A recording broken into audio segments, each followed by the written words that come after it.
Good evening, members. Good evening, officers. Good evening, any members of the public joining us. Welcome to the Planning Applications Committee, Thursday the 5th of May.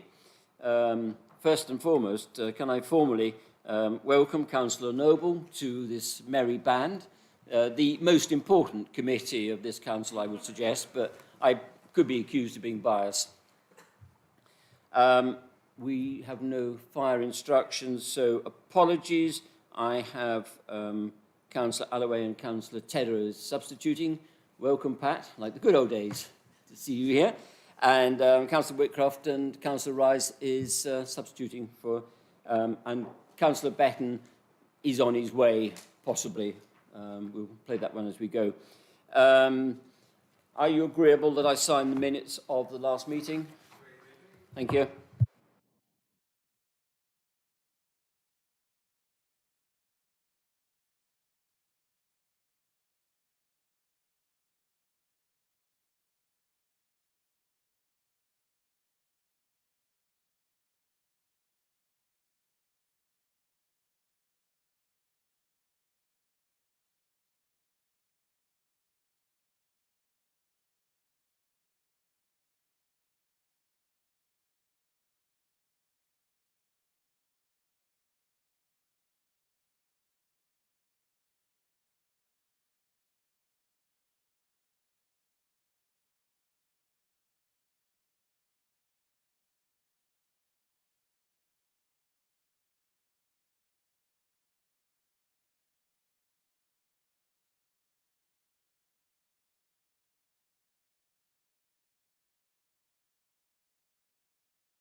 Councillor Galliford, are you substituting for Councillor Barnett or is he on his way? No, okay, just check. I'll check. Thank you. Declarations, members, I'll deal with at each item, which takes us on to item number 1 on page 7, Langshot Equestrian Centre. This item has been withdrawn, which then takes us, we're now having a change of order. Item 2 is on page 91 of the agenda, and that is Orchard Cottage, Shepherd's Way, Windlesham. Declarations, members? No. Councillor Tedder. I'm not sure, Mr. Chairman, because I know the owner of Orchard Cottage very well, but I don't think he's the applicant. Thank you. Noted. Mrs. Pearman. Thank you. Thank you, Chair.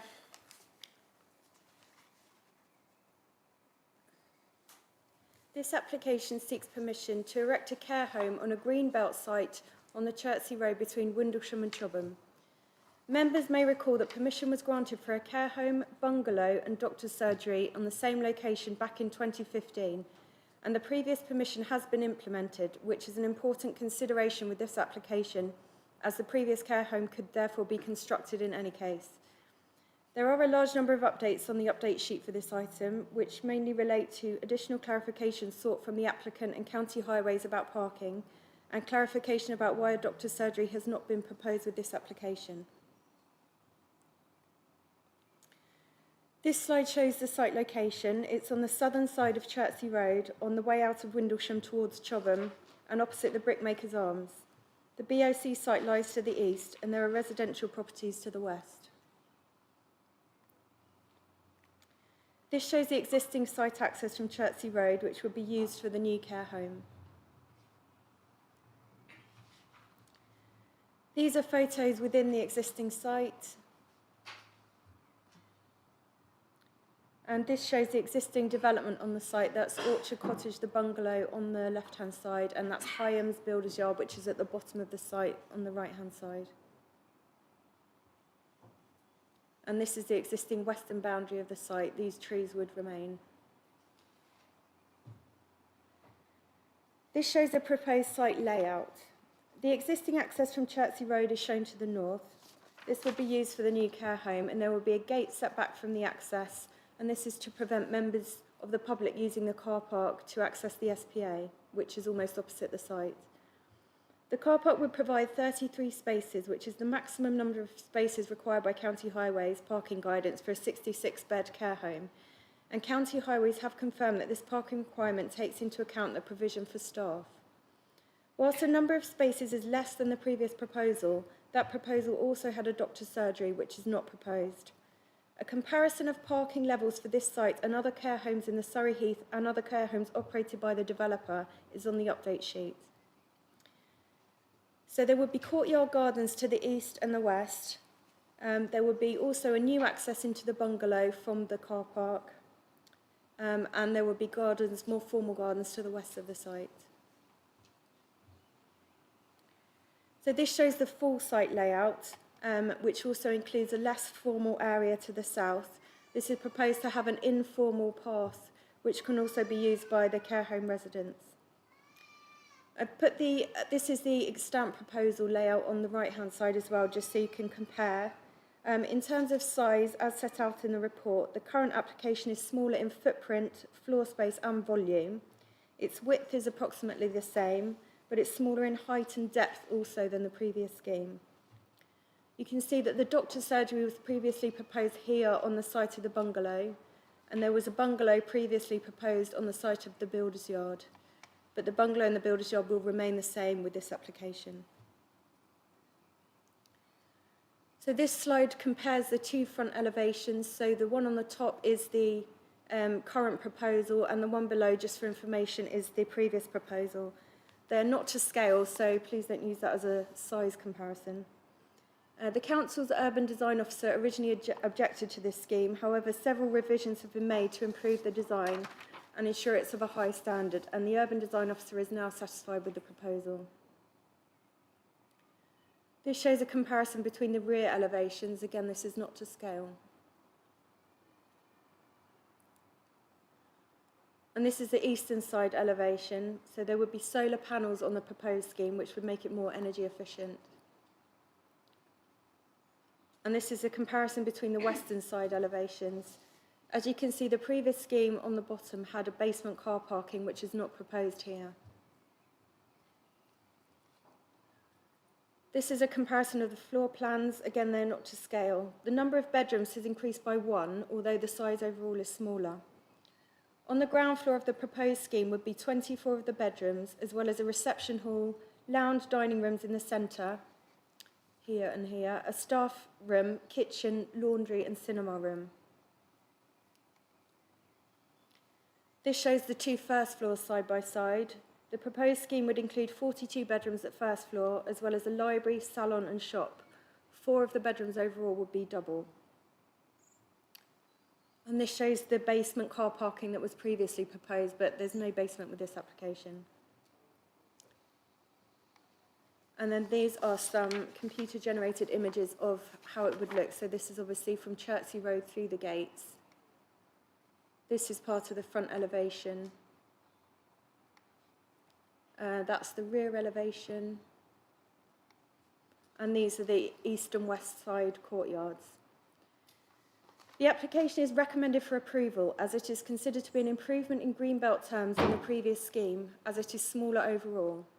While the parish councils have raised the issue that the previous very special circumstances no longer exist, as there is no doctor's surgery proposed, members must note that the previously permitted care home could be built without the doctor's surgery in any case, as there was no conditional legal agreement that required the applicant to build the doctor's surgery element specifically. The applicant has stated that they understand there remains insufficient funding available or need for a doctor's surgery in this location. Surrey Heath CCG have been consulted. However, despite chasing, they haven't responded to this application. Thank you, Chair. Thank you very much, Mrs. Pearman. We have a speaker, Mr. Alistair Wood.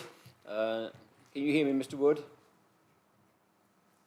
You're muted at the moment. You have 4 minutes. The time will start when you're ready, and Mr. Scott will let you have notice when there's 1 minute left. And if you may stay online for any questions of a planning nature the committee may have. So the time will start whenever you're ready. Thank you. You're still muted, Mr. Wood.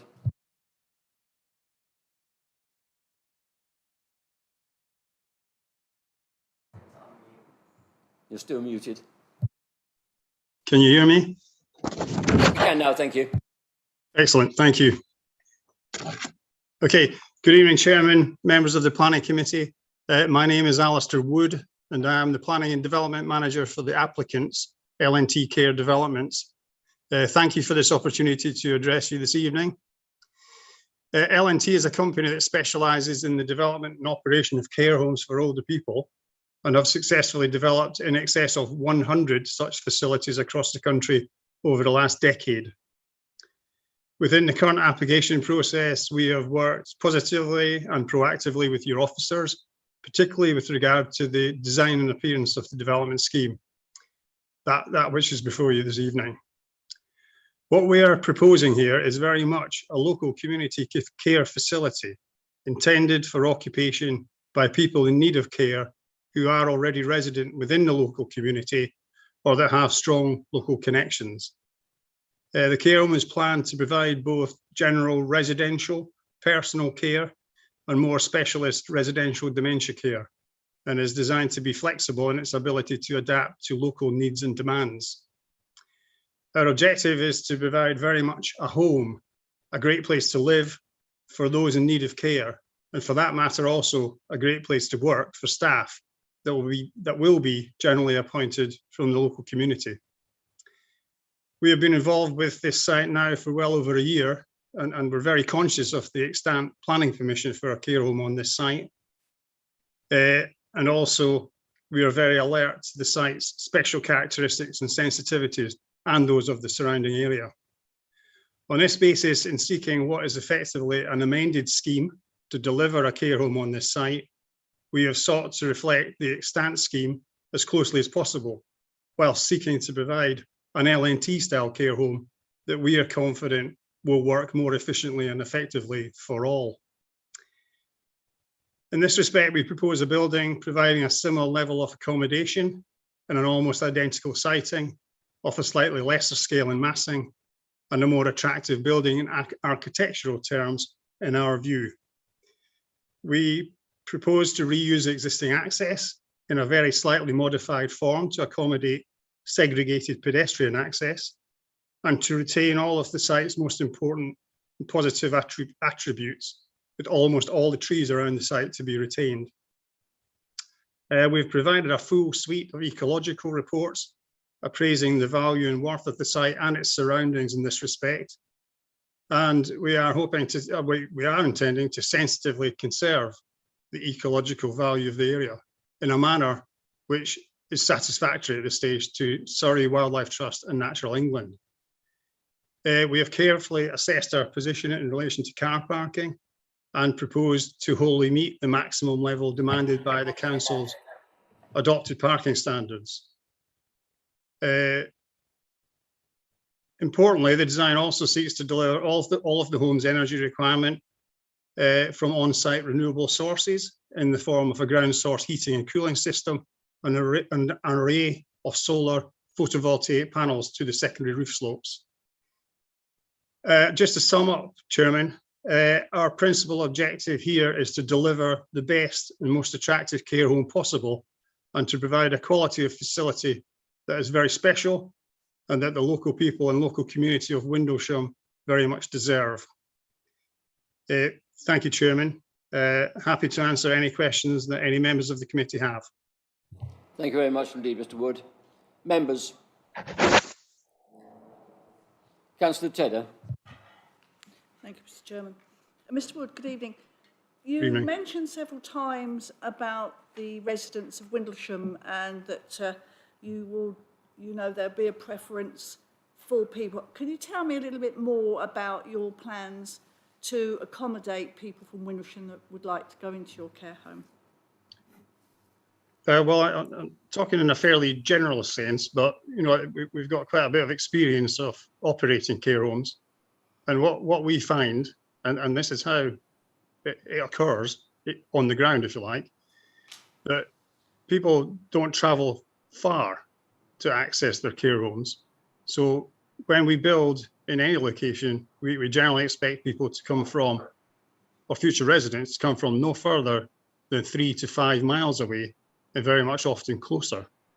So it's a natural occurrence in the operation of a care home, that people will come from the local community and not further afield. But where they do, because this is where it becomes a bit interesting, someone may live in London, but what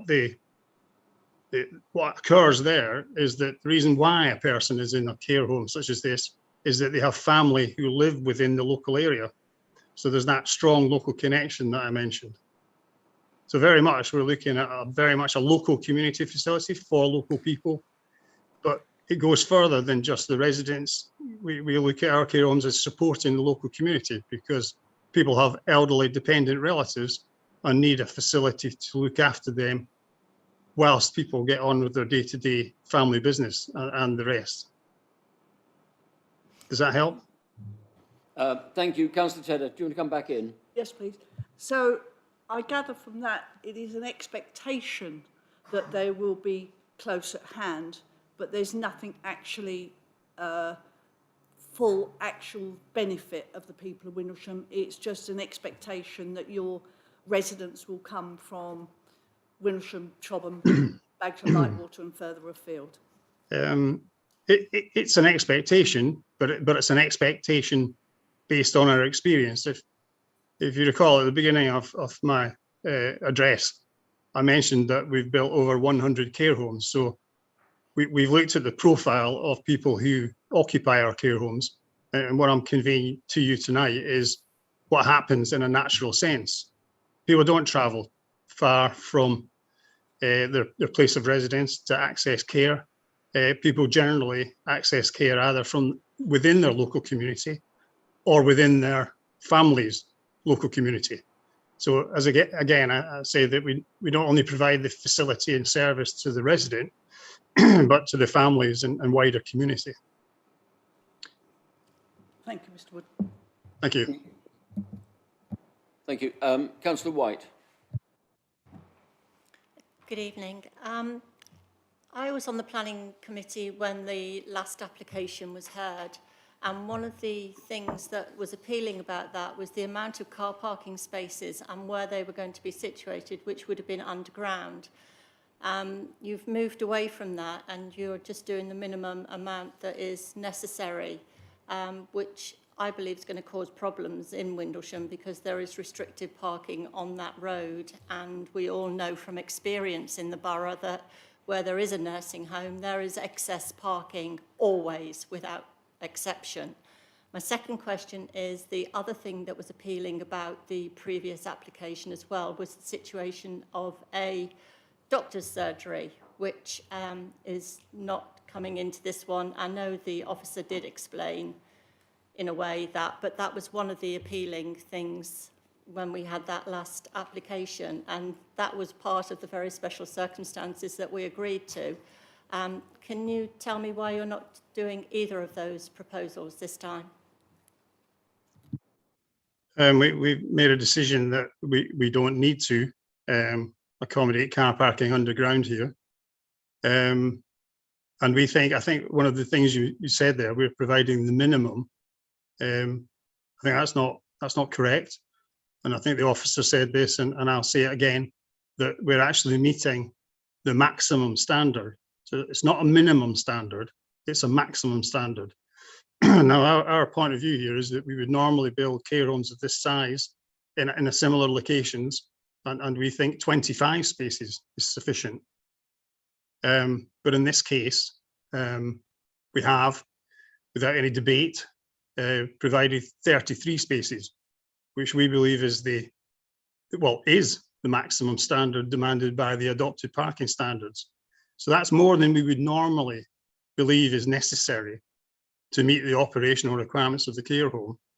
So we are confident, very confident, that this level of car parking is more than sufficient to meet the day-to-day requirements of the care home. So I hope that's an explanation. I have further information to offer on car parking. For instance, we have a travel plan that we've submitted that will encourage people to take alternative modes of travel to the site. We don't have any, there would be no intention of restricting visiting time. So we don't have any peaks in the manner that we might have all experienced in hospitals in the past. People can come and visit at any time. But that doesn't mean to say we've got huge peaks of demand. It means that demand is leveled out throughout any day or at any stage, weekends or evenings. So that peak in demand is never huge, and certainly doesn't outperform the level of parking that we propose. And in this case in particular, at 33 spaces, as I say, we're more than confident that the parking provision that we're making here is more than satisfactory. In terms of the doctor's surgery, we're conscious of that element, that's not being proposed here. Our own specialism in life is to develop and deliver care homes for older people. But my understanding of the situation concerning the doctor's surgery in Windlesham closed almost 10 years ago, I understand. And whilst this was a proposal, it was an expectation, a hope, a desire to have a doctor's surgery again in Windlesham. But understanding the broader situation, the clinical commissioning group, the NHS, the local health services, took a decision to polarise their investment in the Lightwater surgery, which is 2 miles from the access to this site, but only 1 mile and a 3-minute car ride to access. And that's a decision really for those who are involved in the delivery of doctor surgeries. And there's been no interest and no funding and no desire to provide this doctor surgery in this situation. So hence it's not part of the current application. Thank you for that. Councillor, before I come back to you, can I draw members' attention to, as highlighted in the officer's report, condition 17 on page 112, which relates to the physical and mental capacity of the care home residents. They were not encouraged, unlikely to be driving, should I say, rather than not encouraged, unlikely to be driving. And like you, I had concerns on the level of car parking until I read that condition. Councillor White, do you want to come back? And would you be able to tell me how many members of staff would be on duty at any one time that would be taking up those 33 spaces, and how many actual spaces would be there for visitors? The maximum number of staff on site at any one time is 24. But we wouldn't expect all members of staff to arrive at the site by single occupancy car trips, if you like. Part of the travel plan, again, is to encourage people to walk and cycle, take public transport. Now, taking all that into account, there's something that happens in a very prevalent way within our care homes. There's a lot of car sharing, and a lot of encouragement to car sharing that goes on. So whilst there is a time during any particular day when there are 24 members of staff on site, it's not a case that there are 24 cars in the car park owned by or brought there by members of staff. There's a much lesser level. And when that peak in staff being on site is evident, that's the time of the day when there's a lesser demand for visitor parking. So as staff, because people come in or leave the site at 5, some in the middle of the afternoon, the main shift change is at 8 o'clock in the evening. But in this sort of situation, there is always sufficient car parking for visitors. And although I've mentioned there is a peak of 24 members of staff on site at any one time, 24 cars are never in the car park in that situation, because staff will generally come by other modes of travel or share car journeys to the site. So again, and I've mentioned before, we normally provide 25 car parking spaces for a care home of this size. but because we felt this was an appropriate thing to do here, we've gone for and offered the absolute maximum provision of car parking required by the adopted parking standards. It's 33 spaces. Mr. Wood, one of the areas that concerns me is the actual access and egress to the site for construction vehicles, given the narrowness of the roads and certainly coming through Windlesham. And now I understand there is a traffic management plan relating to the flow of traffic. One of the things that I would really like to see, I wish to make a condition, quite frankly, if committee support this, is that the roads not permitted to be used are adequately signposted. Well, two elements here. One, that the construction operators are made well aware of the difficulties on the non-acceptable routes, and there is adequate signage for vehicles to ensure that they do not happen by chance to go through, let's say, through Windlesham Village. I'm thinking of a large development elsewhere in the borough where we do have problems with construction vehicles, and signs have been placed saying no construction vehicles. So is this something that you would be prepared to accept? And I think the committee would support me on seeking this amendment. Yes, Chairman, this is something I would support as well. And it's something we've committed to in correspondence with both Windlesham and Chobham Parish Council, that we will provide a construction traffic management plan and which will address all these matters that you mentioned.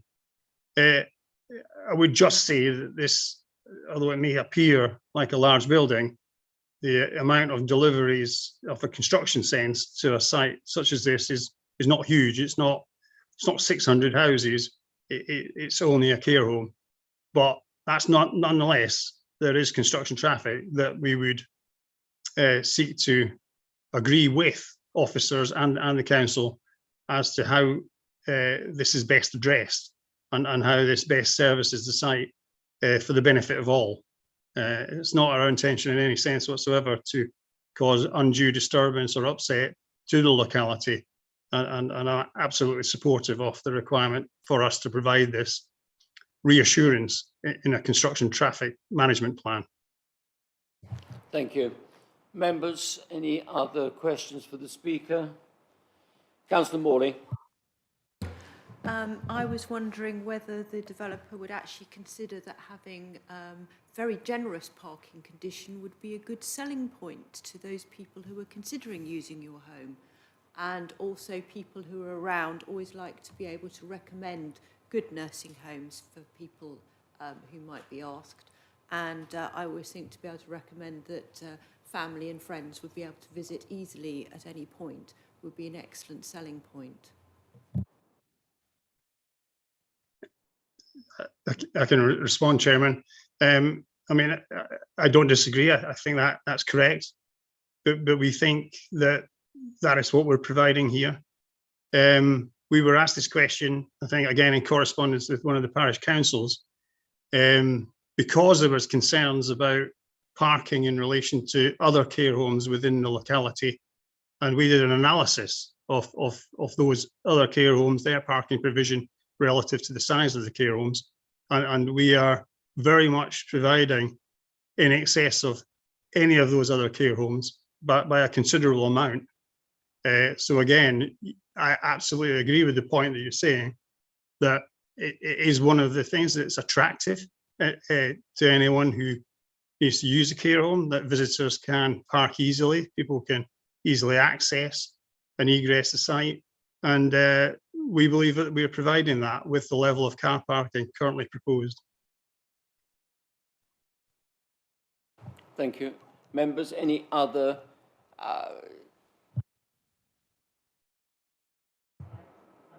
No, I'm sorry, you can't. No. Will you bear with me one moment, please, members?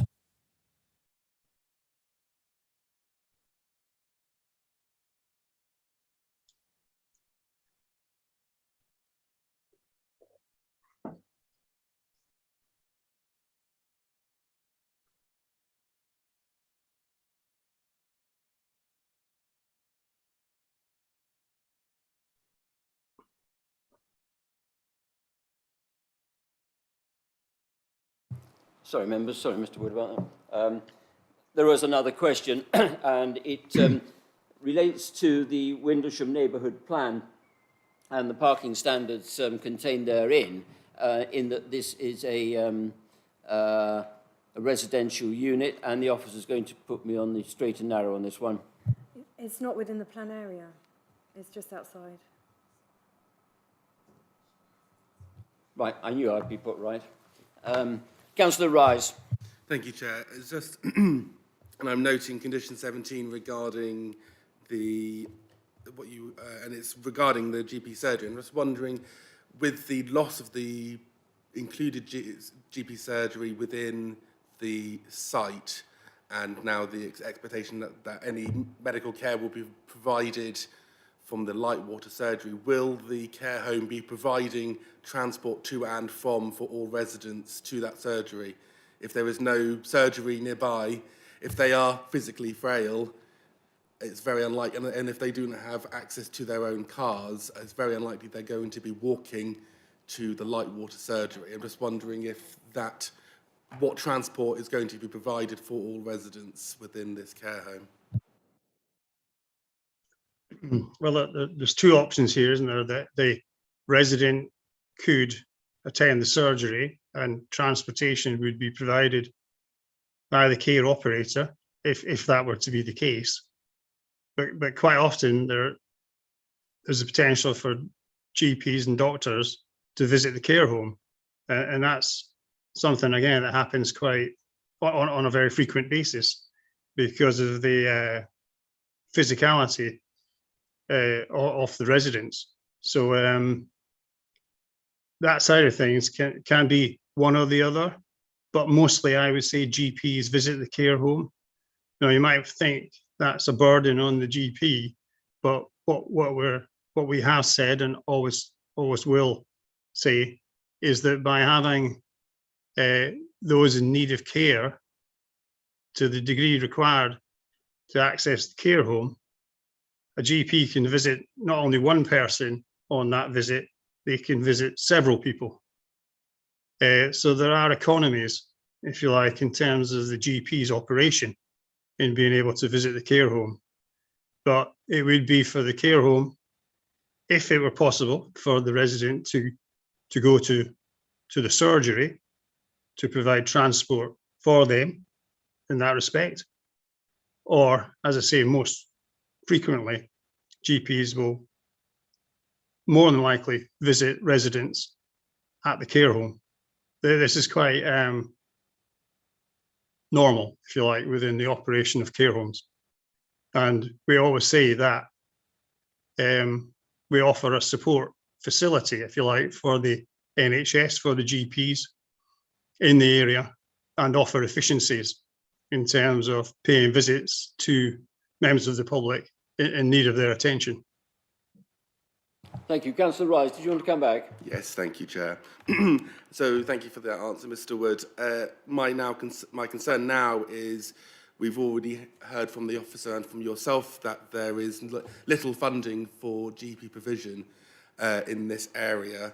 So if we're now expecting a GP to be attending this care home, as I do agree that it is quite often, and I'm just noting the point of 7.11.1 on page 107 is that this application would not be still liable. Is there any provision of healthcare funding within this application agreement? Is there a section 106 agreement actually providing specific funding for GP services for this care home? And I'm suspecting that's a question for the officer. No, there isn't any provision for that. I mean, that is something, as you say, that would normally be collected through SIL. This isn't a SIL liable proposal. There was no requirement in the previous care home to contribute to that. We have contacted the CCG, we consulted them, we chased them, and they haven't responded. So it's difficult for us to gauge what the provision and capacity is for GP surgeries, but we're not asking the applicant for any contribution.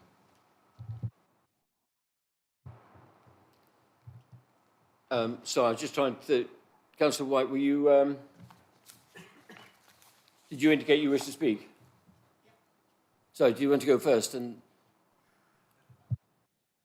Would it be possible to ask the officer to revisit the area of the Windlesham Neighbourhood Plan? Because we just looked on the map of the actual area of the plan, and the line, which is rather thick, is on the cusp, literally. So it's open to debate. So you're saying it's just on the outside of it? Yeah, when I have checked a couple of times, because I know obviously you have different parking standards in the Windlesham plan, just to check whether they could apply here, but I don't have it in front of me, but from memory, it was the western boundary was the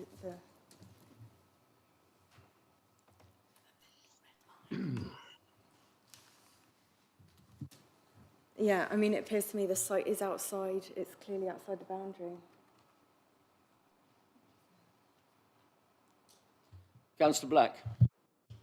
Thank you, Chair. Mr. Wood, I'm unsure to what extent you'll be able to provide general practice healthcare needs to your proposed residents. What level of confidence do you have? I have a, you mean care or general practice as in GP? GP. Well, there's no GPs, so to speak, or doctors or nurses for that matter, in respect of this type of facility. There's generally the manager and deputy manager are trained in that sense up to a point, but the rest of the staff are qualified and trained carers. So general practitioners or medical treatment, and I think medicines can be administered within the facility. That's day-to-day type operation, and there's a small surgery within the care home for this purpose. But in terms of GPs, no, the GP service will be provided from the local surgery. I just make a point that if a person were not in the care home, I mentioned that generally people will come from the local community.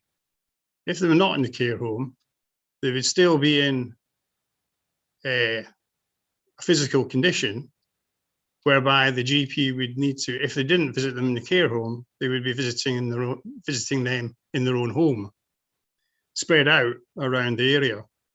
So this, if you like, offers the doctor, and we'll say this again, it offers the doctor efficiencies, or the GP efficiencies in terms of visiting the older people of the area who are in need of care, but they won't have to visit so often because of the care being offered by the care home. So again, more efficient, more effective, and very much a support service to the GPs and the NHS within this area. Yeah, can I just come in here? We're going to go slightly around on this one if we're not careful, or we are going around on it. You are the operator. You've listed a number of, there's 3 sites here that you operate from. How, I assume, am I correct in assuming that in each of those cases, where required, the GP from nearby surgery comes and visits or takes regular visits? I'm trying to think of my past family circumstances where the GP would come and they would sweep up, is an awful phrase, but you know what I mean. They review a number of patients, shall I say, whilst that they're visiting. Is that your experience has happened elsewhere? Yes. I mean, the local population of the care home, as well as elsewhere, relies on the local general practitioner surgery. But you could say to a lesser degree, because the whole purpose of a person being in a care home is that they are offered care on a 24/7 basis. So things like remembering to take medicines, tablets, etc., that's all managed within the care home, although the prescription may be given by the GP. But again, you know, that to me is very much often preferable for a person in need of these medicines and tablets than relying on the person themselves living in their own home on their own. Thank you. Members, Have you any other further questions for the Speaker? Mr Wood, thank you very much indeed for your forbearance. We'd rather put you on the spot there, which is what it's intended to do. Thank you very much. And I will now open the matter to the members of the committee. Thank you. Thank you, Chairman. Can I just revisit, please, this question of the Windlesham local plan area? Yeah, I mean, we just checked again, and the line of the local plan goes along the western boundary. It is quite a thick line, as Councillor Wheeler pointed out, but I mean, clearly the vast majority of the site is outside that boundary, so I don't think it'd be reasonable to apply the Windlesham neighbourhood plan policies to this site. Right. I'm not sure everybody agree with you on that, but I hear what you say, but thank you. Members, are there any other... Councillor Rise. Thank you, and I guess it's more just kind of making the point again, and it's just, I'm quite unsure about this application now.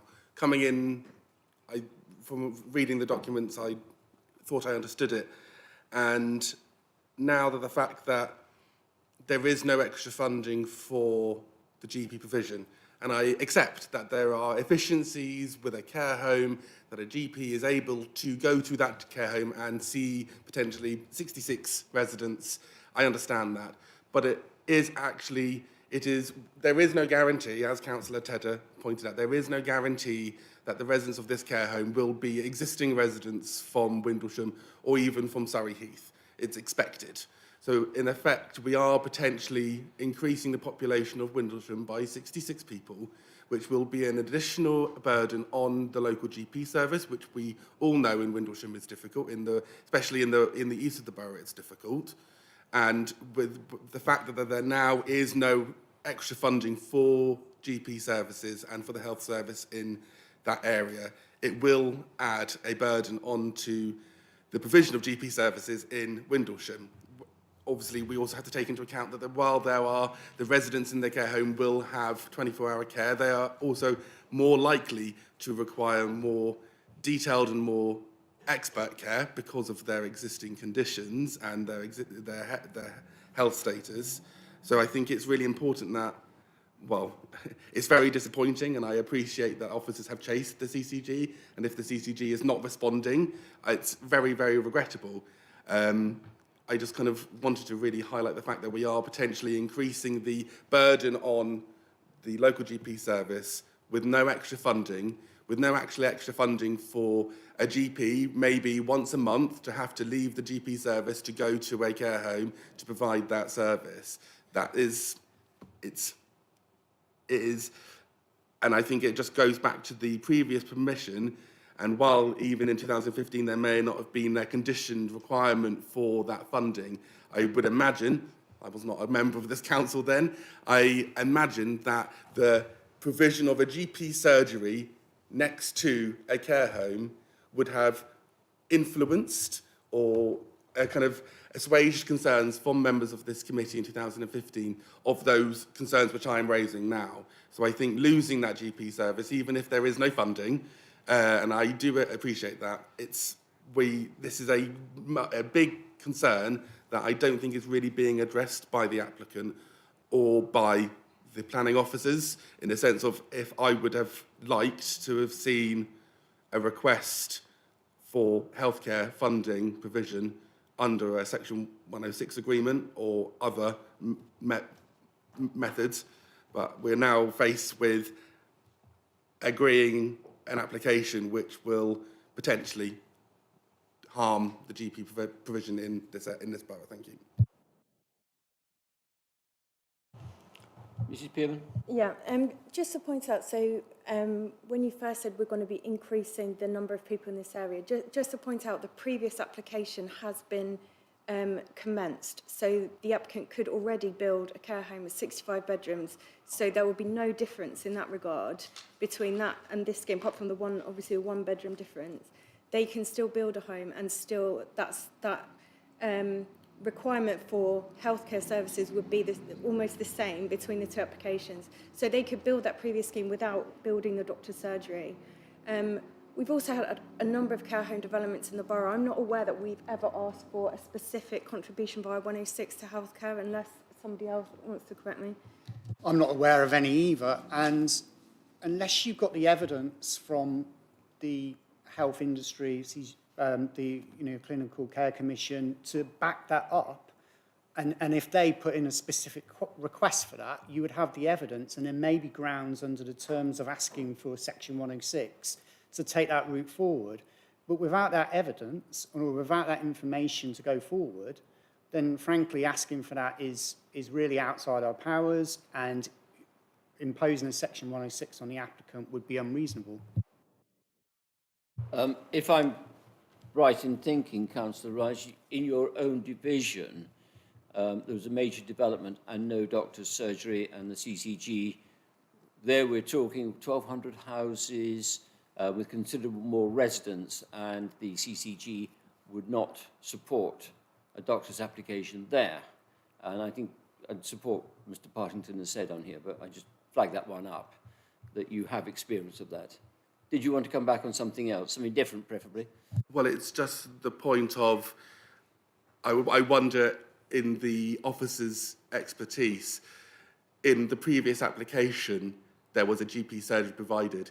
Was it then expected that they would actually have GPs in that building? And I accept that they can build this application without, if we were to refuse this, which I'm not saying I'm minded to do at the moment, I'm saying the previous application included a GP surgery, and I imagine that in 2015, it was the expectation of this council that it would have been delivered. So I think in 2015, it was provided with this, so there was an expectation, and it's being removed now.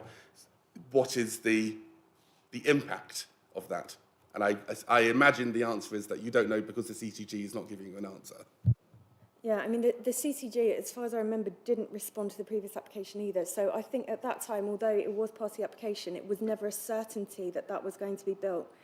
We did have objections at the time from County Highways, actually, that it was a really unsustainable location for a doctor's surgery because it's so far outside Windlesham, and it's, it would have been difficult to get to. The doctor's surgery would have generated a really high number of trips, which I think is in the report, to that area. So, and we have listened to the committee recording from 2015, and it was never kind of mentioned that had to be delivered before the care home. So there is no obligation on the developer to deliver a doctor's surgery without, as well as a care home. I would point out that 3 of this committee were here on the original application. I know 2 for certain. Were you here?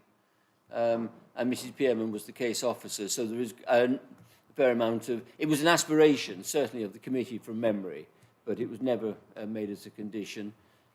Councillor White, is this a fresh point, please? It's nothing to do with doctor's surgeries, That's good. Carry on, please. but it is to do with parking. I'm still very concerned about only being 33 car parking spaces, as the previous application was 52 spaces, not just because, when you're saying that the doctor's surgery was only an aspiration, so we were still going to get 52 spaces if the other application had come to fruition. So it still concerns me that we've only got 33 because of the issues that we have in parking in Windlesham. And also, are there any double rooms in this place? Does that mean then that there should be more parking spaces, not just 33? There are 4 double bedrooms, but the standard is per bedroom, and it doesn't, well, yeah, County Highways have not objected to the 33 for 66 bedrooms, and we have gone back to them on that, and they haven't objected. That meets their maximum standard. Just to point out in the paragraph 7.7.5, the doctor's surgery movements would have actually been almost more than double the care home movements on the previous scheme. So this time we've got 33 spaces for about 1/3 of the trips. Last time we had 52 for about 3 times the amount of trips. Can I come back? We keep saying that the doctor's surgery was only an aspiration, that it probably wouldn't have come to fruition, yet we were still going to provide 52 places or spaces. So why can that not be the issue now? Because we all know, we know what parking's like with care homes. We all have it, all of us have it in our areas, and there is always excess parking. And they, you know, the care home providers always say, no, there's plenty of parking. Bagshot is awash with parking where there's supposed to be enough parking spaces. There never is, and I still think that 33 is not enough. I mean, I completely understand. Just to say they're meeting the maximum standard of county highways, and we haven't had an objection. So to make that a refusal reason, I think, would be difficult. Can we just, so the county highway standard, is it one vehicle per double accommodation or 2 spaces for a double room? Because there's 4 double rooms in the development.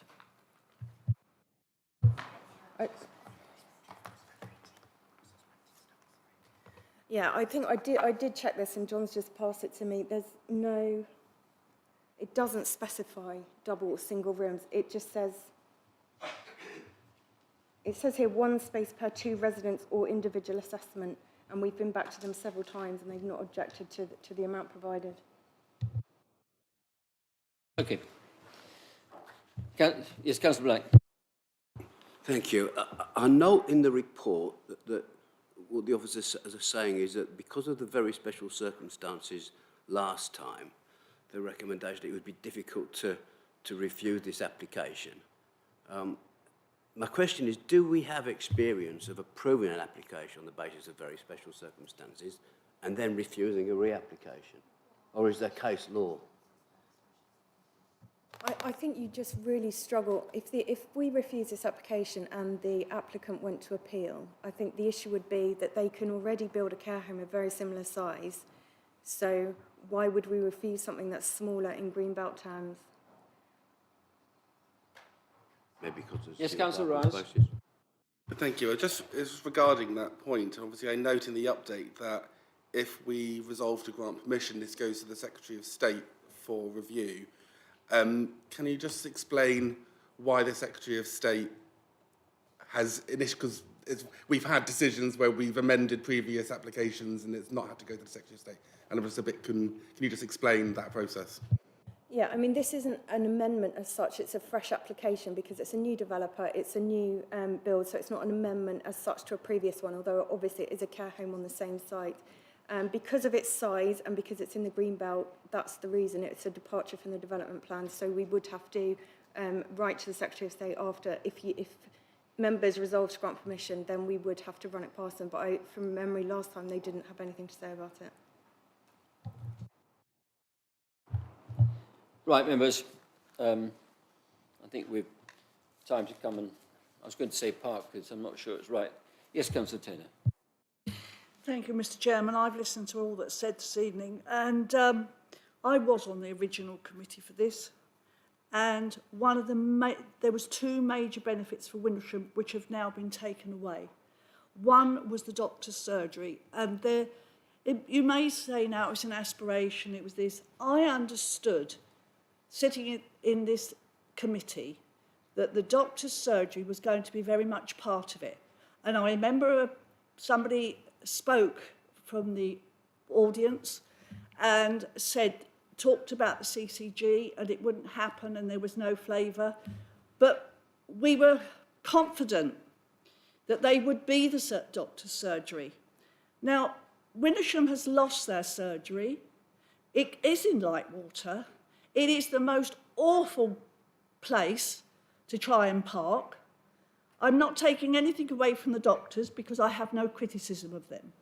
But it is very difficult to get to. And the people of Windlesham believed that they would get a doctor's surgery. There was no doubt about that. So they have lost it.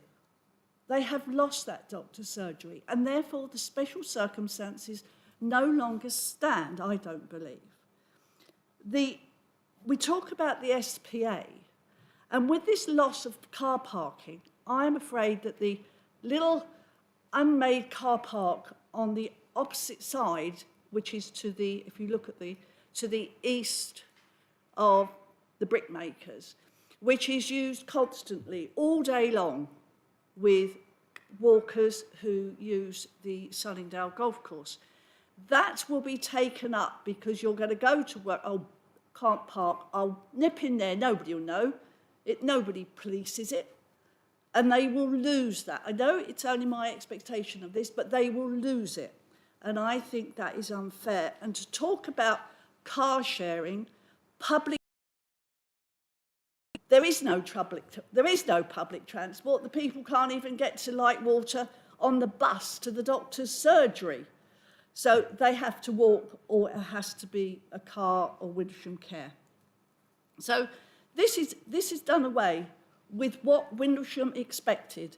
And I must say, because of the doctor's surgery and because of the things that Windlesham was going to benefit, I stood against some of my peers and I voted for it.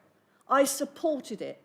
And now I am bitterly ashamed that I did support it, because I think this is outrageous. And I think we should have the courage to stand up this evening and say no. And if the Surrey County Council Highways has not objected, I believe from the training I've had in this chamber that we can say, well, we disagree with you. And I think we should. It is important that there is enough parking and that we deal with the things that Windlesham Village has lost. And I certainly won't be supporting this, and I would urge my fellow councillors not to support it either. Thank you. Thank you, Councillor Tedder. Right, we have an officer recommendation. This has had a good airing. So we have an officer recommendation to grant. Firstly, is there a proposer and a seconder for that recommendation? Can I, at this point in time, remind members that if you intend to refuse this application, there need to be some firm and strong planning reasons, which I'm looking to the officers for, and I'm not convinced that the lack of car parking is going to be sufficient for that. Yeah, I think it's Councillor Tedder, can you switch off? Thank you. I think it's just important to remind members that firstly, there is an extant approval. That is a material consideration. A care home can still go on that site without the doctor's surgery. Yes, we're more parking, but that was for the doctor's surgery. But obviously, Emma has already set out the improvements with the scheme that you would get. The greater benefit to the green belt as well, it's slightly reduced size. Secondly, I think we need to consider that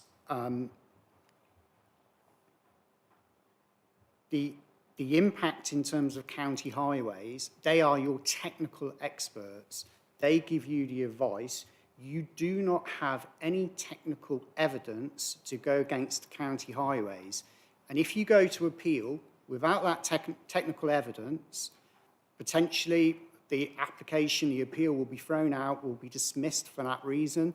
And secondly, you open yourself up to costs as well. Thank you, Chair. Thank you. Thank you, Chair. I think it's important to take a step back in terms of the site history. And I've heard a lot of the comments raised by members tonight in regards to the VSC points. And I've heard from officers tonight about what was said at the meeting in 2015. I think it's important to realise that members granted the application in the Green Belt. They did not grant it based on having a doctor's surgery. It wasn't in the minutes. There was more parking. There's less parking on this site. Granted, there's no doctor's surgery. The council, in terms of the officers, have chased CCG numerous times about the doctor's surgery, and they haven't basically provided any response to the council on this point. And to refuse an application where the applicant can physically implement the extant permission, and it's clearly outlined in the site history as well, that they have got a certificate of lawfulness which shows that they've implemented the extant permission, and to refuse an application just if we are going to go down the highways route, which I've heard the comments raised today, this would cause significant issues for the council to defend when we've got a statutory consultee, which is Surrey County Council, which is supporting the application. Thank you, Chair. Thank you. Can I just say, based on, I'm very sympathetic and I fully understand the lack of car parking, but based on the proposed condition 17, where the nature of the occupiers are unlikely to be driving, I feel that we would be in a very weak position on to refuse this on the grounds of car parking, and therefore I would be proposing accepting the officer's recommendation with a great deal of reluctance, I have to say, but I will be proposing, recognising. Can I have a seconder, please? Councillor Rise. All those in favour, Mr. Scott?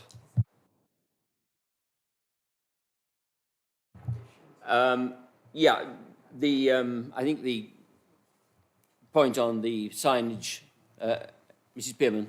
Yeah, we have already got a condition for a construction management plan with vehicle routing, so it was just to add about signage as well, if that was what, yeah.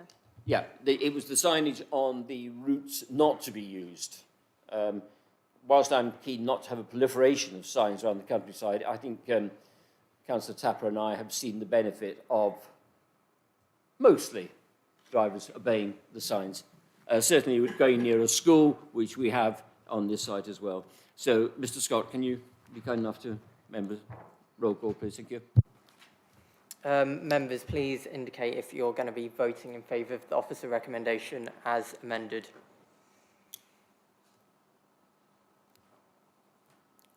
Okay, so that is Councillors Morley, Noble, Perry, Ratteram, Tapper, Rise and Hawkins.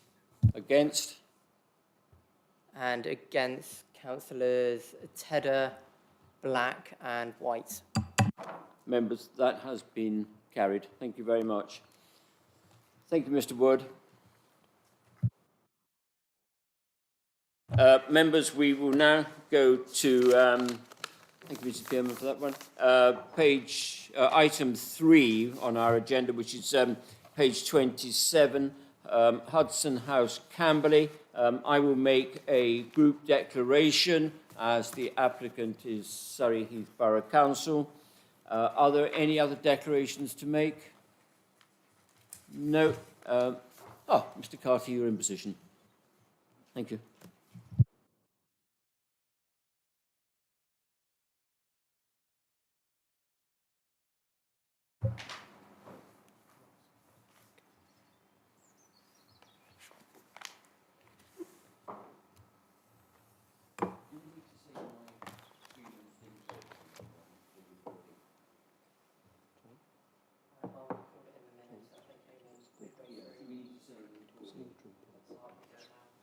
Just for the audio record, Councillors Gordon, Lewis and Wheeler came in midway through the last item, so did not vote or speak on the item.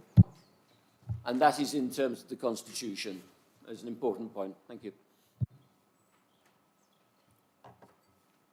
Sorry, Mr. Carter. Okay. The floor is yours. Thank you, Chair. This is a council proposal to seek the wider use of this warehouse building for other commercial uses, namely light and general industrial purposes, providing flexibility for future uses. The application was submitted at the end of 2019, but interest in the building fell away due to the pandemic. More recently, there's been more serious interest in the occupation of this building. The expected occupier would have a light industrial use, manufacturing instruments and gauges. It is a company employing 60 to 70 people from 2 sites in Farnham and Slough. This is a similar level of employment, I understand, as the previous occupier, Travelex. There are no updates, so I'll move to the plans and photos.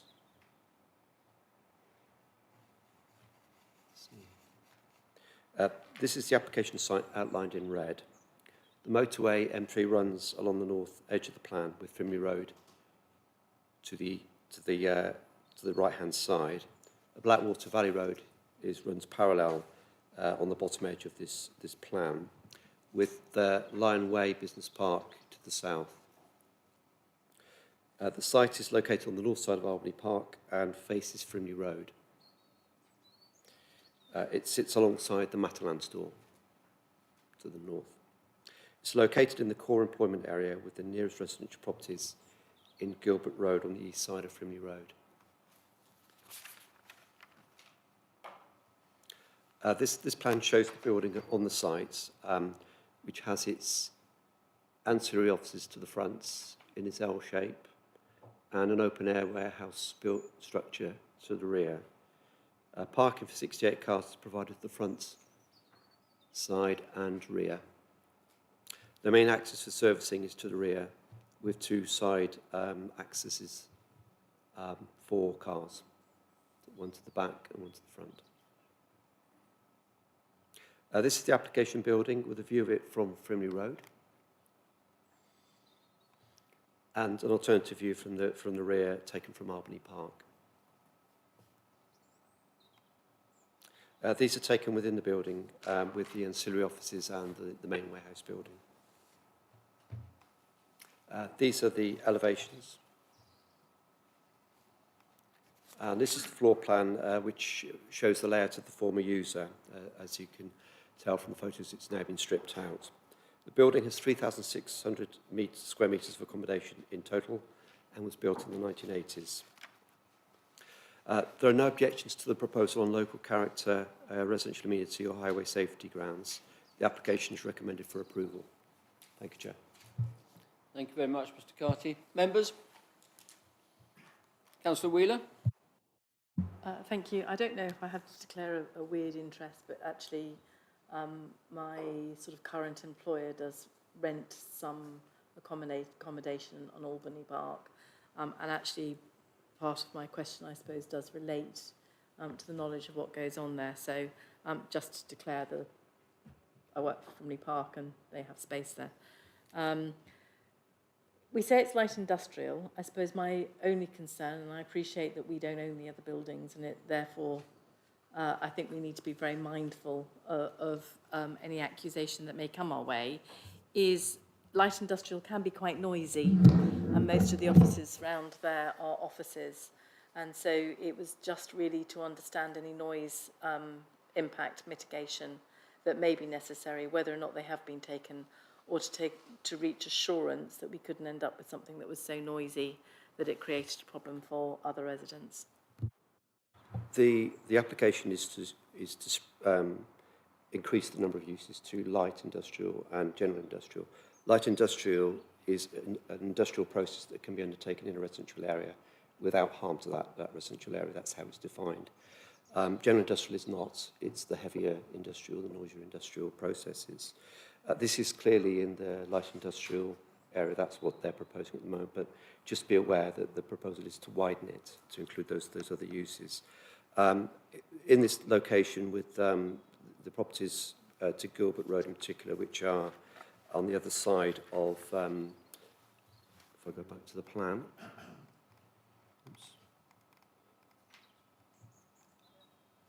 they're on the other side of Frimley Road, and you've got the buffer, if you like, of the ancillary offices anyway at the front, and the main activities and the doors are at the back.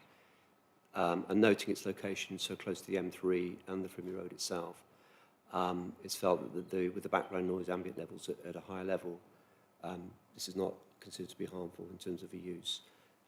But it is a light industrial use.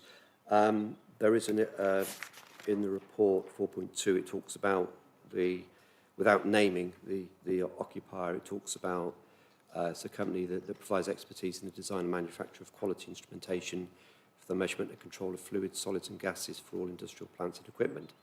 So this includes switches, transmitters, gauges, conductivity probes, as well as on-site service support to a range of industries, including water treatment, oil and gas and nuclear. So all the pipeworks, it's the little dials and the little kits that they put together on site. Just for the sake of good order, I ought to declare that the previous occupiers, both my children, had their first pre-university job there, if I remember rightly. And that's a couple of years ago, a little bit more. We won't go there. Members, any other comments? If not, can I have a proposer and a seconder, please? Councillor Perry, Councillor Morley, down your patch. All those in agreement? Thank you, members. I make that unanimous. Thank you very much indeed. On to next item, item 4, page 41, Windlesham Garden Centre. Now, I have, and I imagine most other people, I've received correspondence in relation to this item, reference 210901. Any other declarations, Councillor Wheeler? Thank you, Councillor Hawkins. A number, really. I met with the applicant on site very early on and met with him and residents on site with other councillors. I have also attended a licensing committee meeting concerning this particular whole application area. So that also I have attended, but obviously from a planning point of view, licensing and planning, very different. And I assure you that I come to this meeting with an open mind. Thank you. Thank you very much indeed. Councillor White? Ditto. You've been to the licensing meeting as well? Dear, oh dear. That's good. I met on site early on, yeah. Any other declarations to make? No, thank you. Mrs. Bishop. Thank you, Chairman. This relates to the Windlesham Garden Centre on London Road in Windlesham. And this is the application site. We have the closest residential Lavershot Cottage over here. We have housing, which is Bear House and Home Place in this location. We have the homestead cottages here. I'd like to draw members' attention to actually the extent of our application site, as this is relevant to other matters that will be discussed. Particularly this area to the rear, this is not within the application site. The proposal before us this evening is a retrospective one. The planning authority would always say you need planning permission before you start any work. Planning legislation, however, does allow for retrospective applications to be submitted, and government guidance is very clear that they need to be determined on their own merits. Now, the proposal for us this evening relates primarily to the glass house extension in this area here. There was an existing glass house there. It's been demolished and been replaced by a new glass house extension, which is being used for restaurant purposes. Just to give members an update, the government changed the legislation about 18 months ago on how these various use classes will operate, and they introduced this new Class E. So where before we had separate uses like restaurants, shops, they now all went into Class E and as such did not require specific planning permission. So this is what we have in this area here. They reused part of the existing building and they replaced part of the glass house that was there. They have also remarked the car park. There has been hard surface car park on this site for many, many years. And the only reason it needs planning permission is that is because there was a condition that related to the layout on a very old permission. This scheme proposes disabled and parent and child parking here. They have identified this area here for electric charging. There will be cycle parking to the rear of the site here. Now, one of the things that I want to draw your attention to is the car park management plan. Now, this relates to the time after 6 o'clock for the restaurant use. So, as you will see from here, these are the three areas that are identified for parking after 6.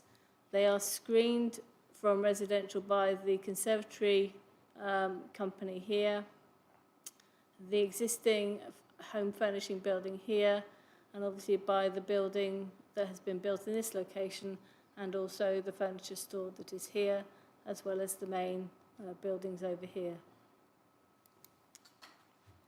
These are the proposals for the restaurant area. So this is what we had before. This is what we have now. These are the elevations. So we had a flat roof before. We've now got pitched roofs. We've also got the extraction float. And there's also changes to the front of the Seasons Farm Shop. They've now have a veranda and a porch, which also provides disabled access to this building. The smoking shelter is to be provided at the rear of the site. And this is the structure we're talking about. So it is this bit here. So that's the glass house extension within the site. This is the ramped access and the porch and veranda for the Seasons Farm Shop.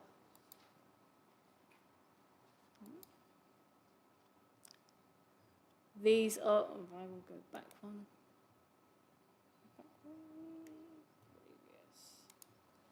These are views of the car park. So this is to the rear of the site. I would point out that this is not authorised and this is excluded from the application site that we have.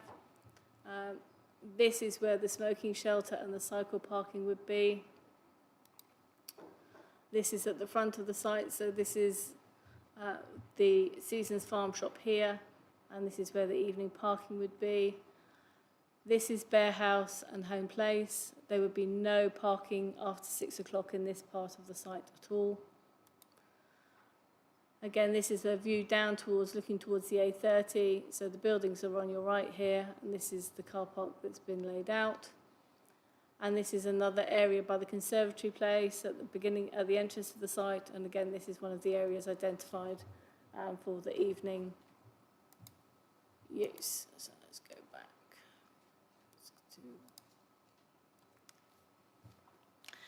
As will be noted from the committee report, the site is within the green belt. It is also within the area of the Windlesham Neighbourhood Plan.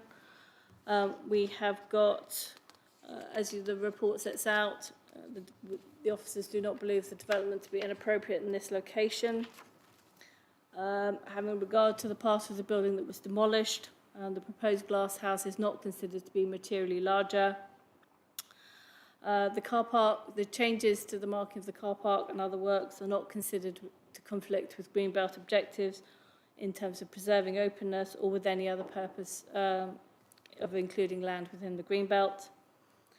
There's no material harm to the character of the area. The building is, if this is the public view from the A30, so that's what you would see from the A30. The rest of the building is already screened from the buildings that were retained. The County Highway Authority is satisfied with the layout, the numbers of spaces, with conditions proposed to address cycle parking and EV charging. As Councillors White and Wheeler have referred to the licensing committee, this site is subject to a licence which controls the hours of operation in relation to the sale of alcohol and nighttime activity associated with the restaurant. The car park management plan is not subject to the licensing legislation, and the recommendation is that a condition is imposed that will control this to ensure that any evening parking is controlled and remains away from the residential properties, particularly at Bear House and Home Place.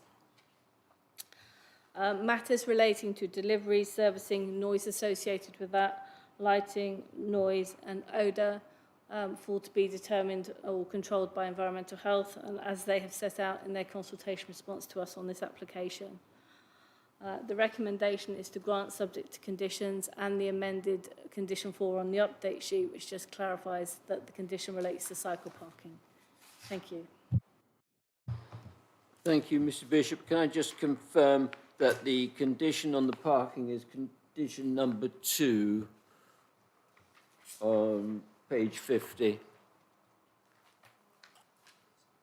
Yeah. No, it's condition number 4. It's to add adequately signed cycle parking. It's to clarify that it actually relates to cycle parking.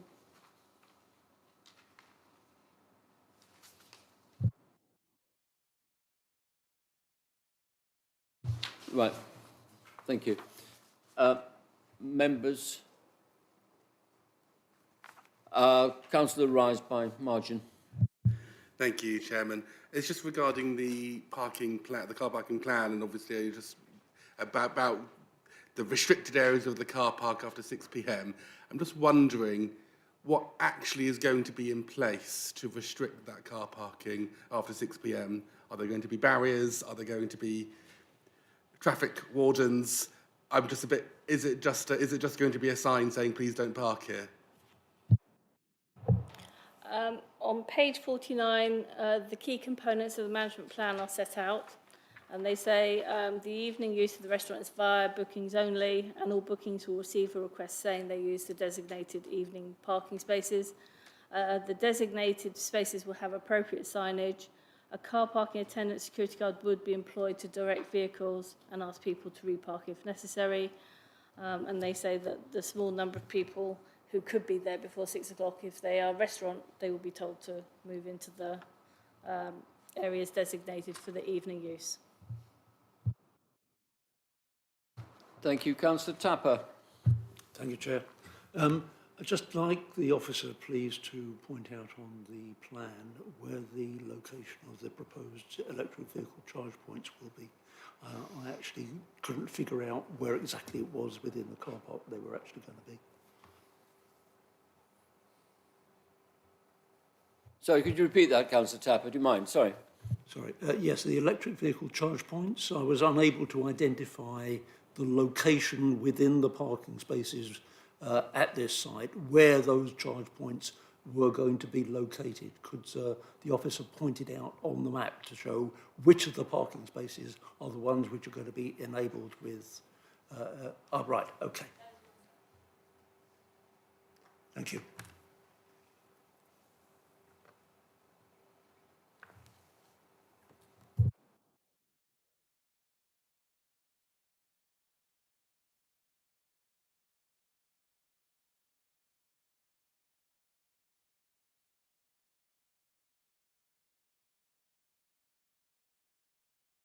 Are you right on that, Councillor Tapper?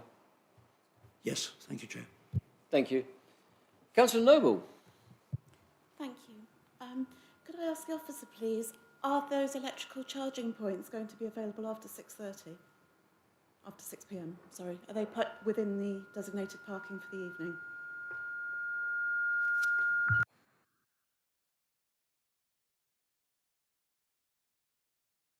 This is the management plan for after 6 o'clock, and the parking spaces do include the areas for the EV charging. Thank you.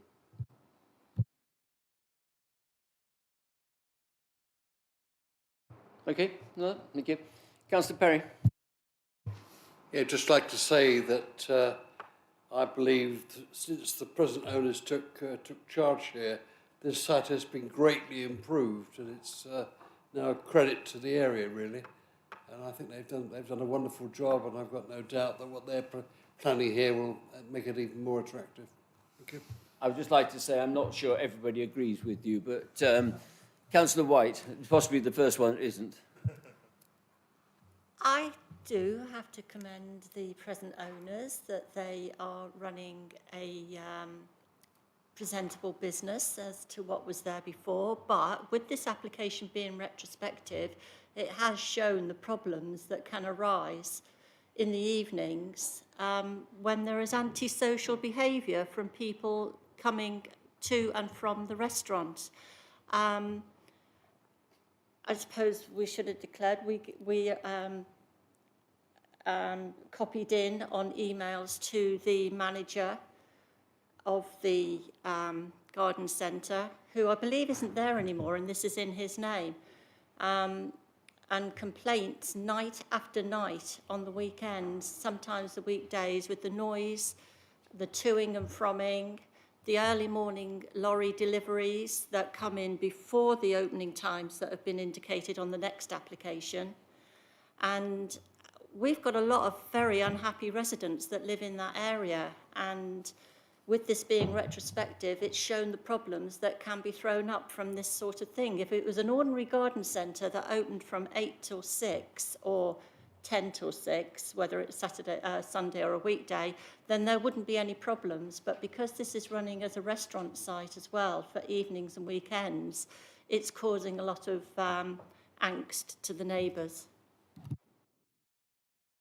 Councillor Wheeler. Thank you, Chair. I think Councillor White makes a very good point that actually an awful lot of the problems have already been exposed by this applicant. Although from somebody that lives in an urban town area, like Councillor Perry, he may feel that this site is vastly improved.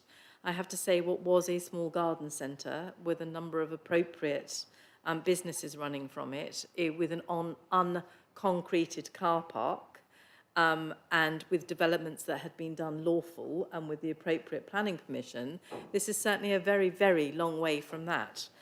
There's a couple of points. I take the point that we've got conditions here. We have a car parking attendant security guard would be employed to direct vehicles and ask people to repark if necessary.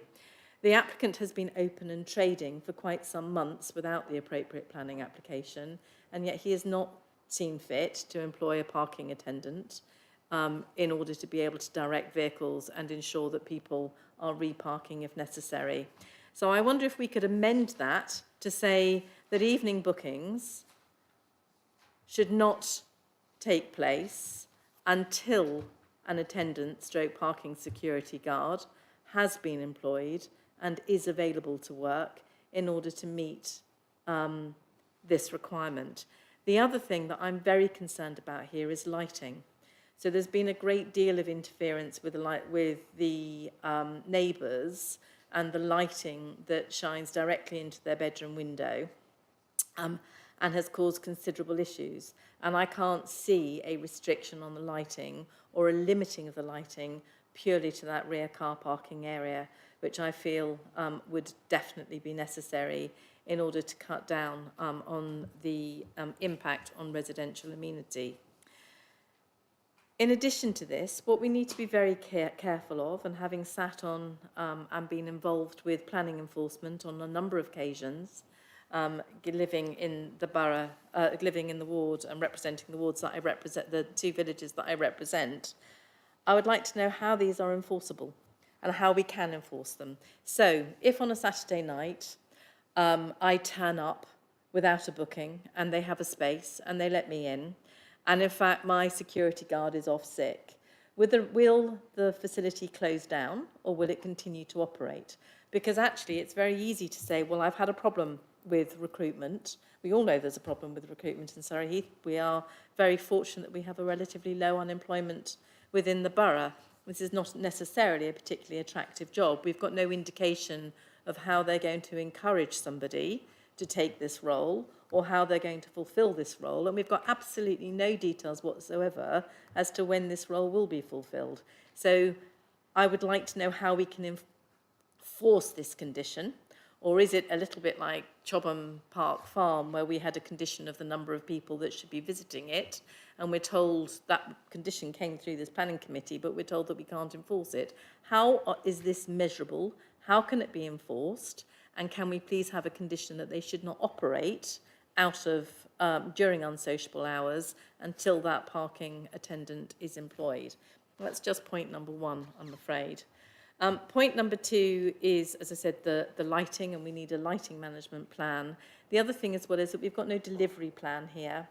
And I believe that some of the screening, and I will be very happy to be corrected on this, but I believe that some of the locations that we're referring to for screening are subject to separate planning applications, and that not all of those buildings are actually covered by a substantive planning application. Is that not the case? No? Okay, that's fine. I'm, as I said, happy to be corrected on that. So could we please have a delivery plan that says that the gates should be permanently closed between 7 a.m. in the morning, between midnight and 7 a.m. to ensure that there is some respite for the neighbours? Because again, there's a lot of ambient noise that goes with running a massive restaurant of this size, such as recycling of bottles, the smells and things that come from a kitchen. They've managed to get an extended licence to allow them to have music, etc. outside. Again, we were assured that that would be of a very low and ambient nature. We've got nothing to enforce that. So what we have got is somebody who is constantly making references through to environmental health, because, as Councillor White has already said, we know, we are fortunate enough to know the impact of this application prior to it actually coming to this committee. So lighting, a condition that says that they can't have it until the car parking stroke security guard is employed, something which is measurable and enforceable when it comes to being enforceable, because point 3 on page 49 doesn't give us that. It just says a car parking attendant security guard would be employed. It doesn't say when, as I said, it doesn't give any conditions on it, and we've not seen, I haven't seen an advertisement for that role, and I have looked for it. I appreciate I'm not omnipotent and I might have missed it, but I haven't found it. A condition on the opening of the gates at the front, please, to say that people get some respite. And I think that's it for now, but I may well want to come back on a separate point. Thank you. Thank you. Can I just come back on your that clause 3 on page 49? Yeah, I think I'd actually noted that it should be to be employed, and it is a fair point that within a time, it's one thing having a request and it needs to be time managed. On your lighting, it's an interesting point, and I actually wrote down that we did have issues with lighting on a well-known coffee and drive-through coffee on the A30, and we had lower level lighting installed at the request of residents. On your delivery, I would actually add in loading as well, because somebody might be in there, but just to belt and braces, so delivery and unloading, etc., to cover that. Councillor Tedder. As opposed to loading and unloading, could we have working?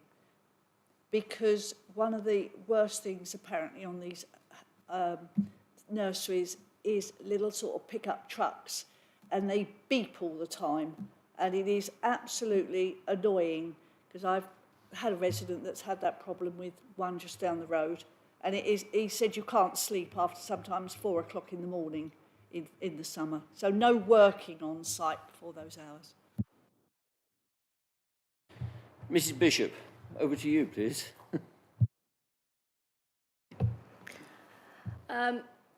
This site is subject to an established use certificate as a garden centre, and that was granted in 1971. The issue with that is that there was no controls over servicing, deliveries or anything of that ilk, including when L.L. Russell was actually operating as a busy nursery.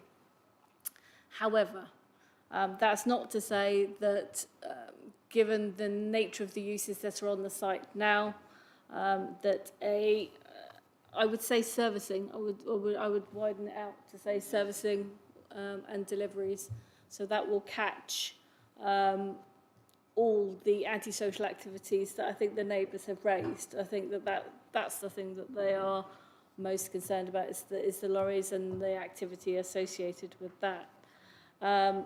So in terms of a condition relating to that, that's not an issue. With regard to the lighting management plan, Councillor Wheeler, which of the residents, I just want to be clarified in terms of what is screened and what's not screened. So are we talking about the residents here, or are we talking the residents up here at... Thank you, Mrs. Bishop. It's actually the residents which are associated with the main car parking. So if we could add a condition that lights should be off in that main car park after, I think they're saying after 6 o'clock, aren't they? So if the lights went off in that main car park and remained off, and we only had low-level lighting through to the rear car park that is associated with the restaurant, then I think that would help residents greatly. so that those lights basically should be off after 6 o'clock. Just another point which I forgot to mention was taxis. So when taxis are collecting people from the restaurant, that they should also collect from the rear car park and not from the main car park, because again, taxi drivers have been known to beep their horns, and so there needs to be something in place to make sure that all vehicle movements basically go round to that rear car park that is associated with the restaurant, but the lighting in that main car park should go off. Maybe not at 6 o'clock, maybe that's unreasonable, but maybe after 8 o'clock at night. I think with that one we need to strike a balance, because the restaurant use of the site, notwithstanding the extension, is authorised because of the changes to the use classes order. So they can operate, they have a licence that allows them to do that as outside of the planning regime. As you'll see in this part of the car park, and within the central car park, you have the smaller bollard lights. On the buildings, you have the little downlighters, and then within, you also have some security lighting on the other boundary. So is it this area that you are talking about in relation to Bear? So it's that one. So if we go back to, if I can go back, nope, going forward.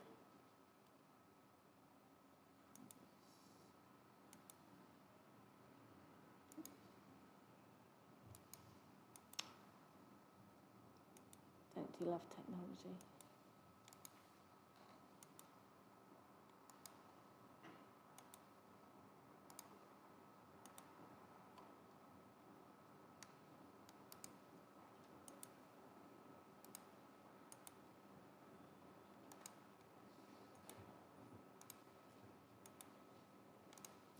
Sorry.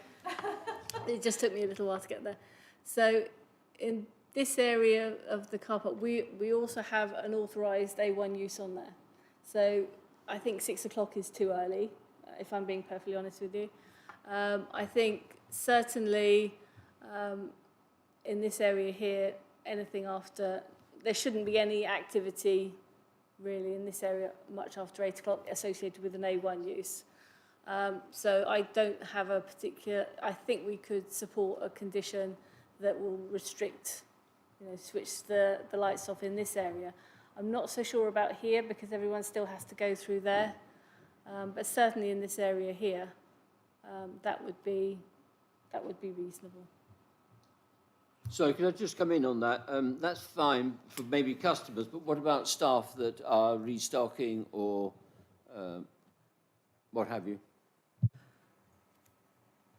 At a later...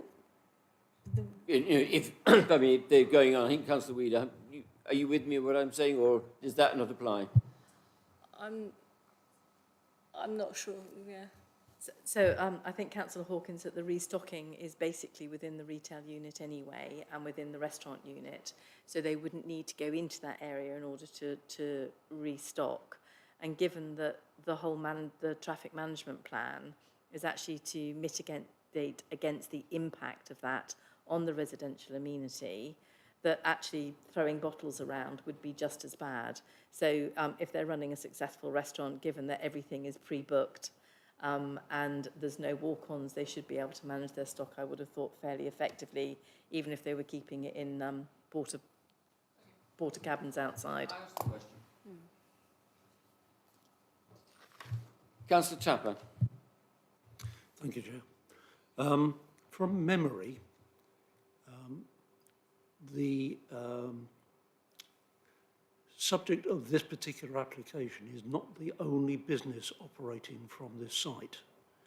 I seem to remember that there is a separate business, the name Pet Kingdom seems to come to mind, a pet shop which is operating also on this site, and also, if my memory serves correctly, a bespoke furniture company as well operating from this site. As far as I'm aware, they have absolutely nothing to do with the garden centre whatsoever. They operate as separate businesses. If operating hours restrictions are imposed on this entire site, including the closing of the gates potentially, it would seem to me that those impact those other businesses who are not a party to this planning application at all.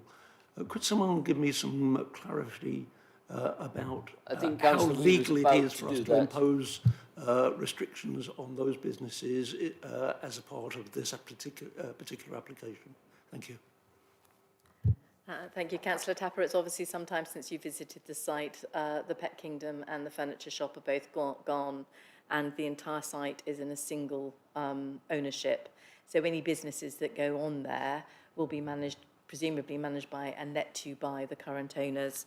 But both the pet shop and the furniture shop are long ago. Those were on the days when there were no external lighting, no large restaurant, no light pollution, no music, and no concrete.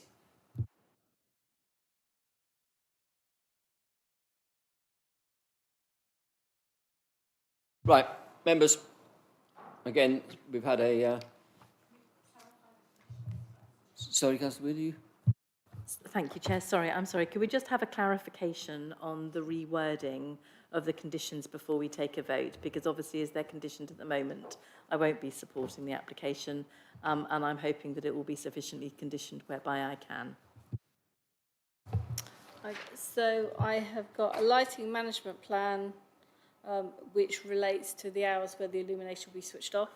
So the area that we are talking about is that all site illumination will go off at 12, because I think the last, let's see. 12:30, I think it's going to be. Has it got to be 12:30? Yes, it has to, because they need an hour for closing up. So we have 12:30 for all illumination on the site, and then no illumination until the morning, so that it's clear, so we've got a window. The delivery plan, again, no deliveries or servicing between the hours of midnight and 7 a.m. on any day. And the last one, I think, was to do with the security guard. That one is going to be slightly more problematic. We have got the car park management plan, and the purpose of that is to keep the clients of the restaurant away from that area. If they go into that area, it's obvious there's a breach of planning control, and that condition bites anyway. Invariably, we are told by the residents where people are parking, and if necessary, we will serve them with a breach of condition notice in relation to that condition too. If I might, there's also the condition around the lighting at 8 o'clock in the front car park area, which impacts. So it's not just the midnight to 7 a.m. I think we do need to sort out the wording around the car parking attendant and how we will be enforcing that, because actually serving them with a breach of condition notice presumably will not be enough to stop them operating.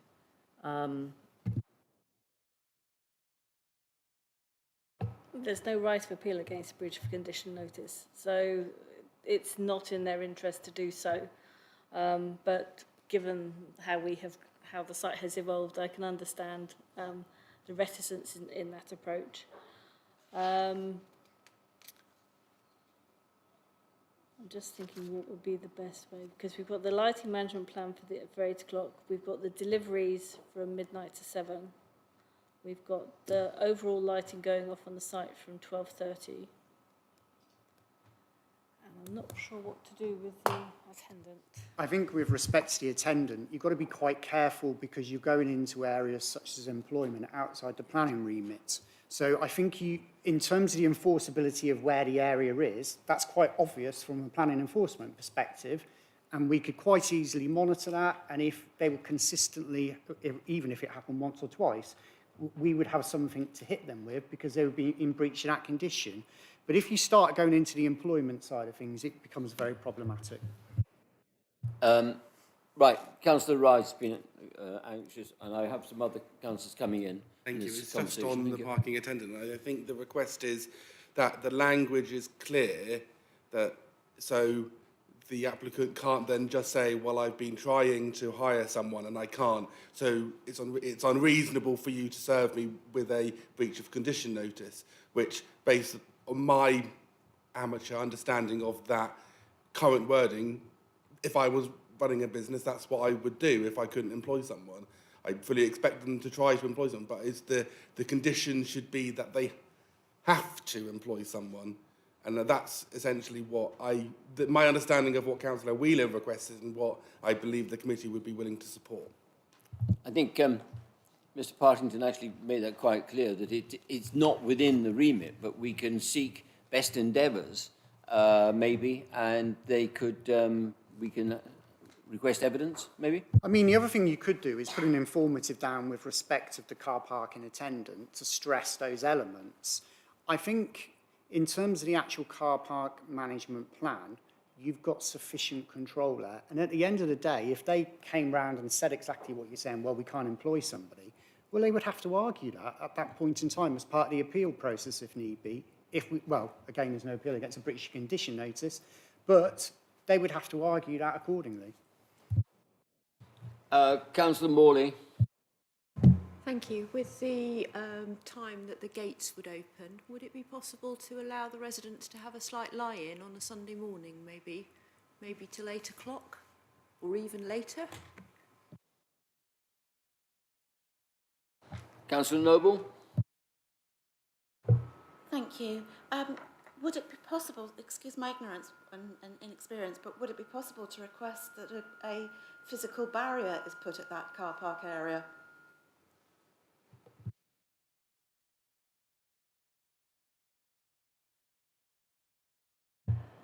It would be possible to put a physical barrier here and here, but in terms of the overall parking area here, there would be no barriers because obviously you still need to go through this area, you know, to get out onto the A30 or to leave the site.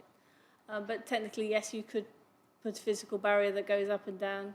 It's just adding more stuff to the site, which is a greenbelt site, so we try not to. But yes, a barrier could physically be put there, yeah. We could do a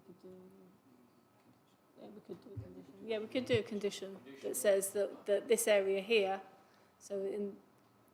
would be barriered off. So yes, we could do that. So that's timing and a condition on that. Councillor Wheeler. No, I'm happy.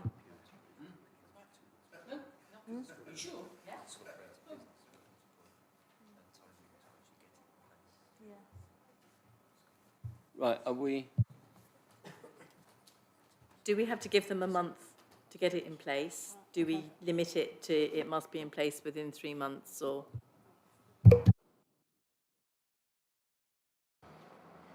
I'm just thinking in terms of the physical barrier, presumably it would be unreasonable for us to expect them to do it overnight, but it would be reasonable for us to expect them to do it within a month or 2 months. As my colleague advised me, it's development, so it needs planning permission. So we can't condition it in that way. So there are a number of there are a number of things that you can use to delineate a non-parking area. And my understanding that if something isn't permanent, then it can be used, and so therefore you can have temporary barriers that are brought out of on an evening basis. I'm just thinking that with the attendant stroke security guards standing there, whether they are or are not employed, is essentially a barrier.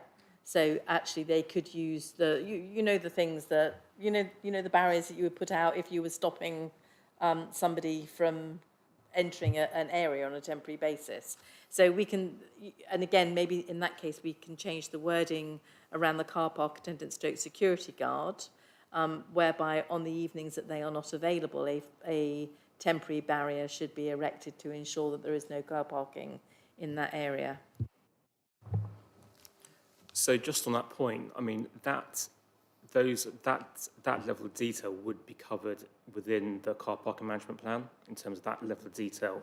So that would cover all those issues in terms of what you're saying, having a physical barrier. But if you're having a permanent barrier, then you need a planning application for that because it's physical sort of development going on there.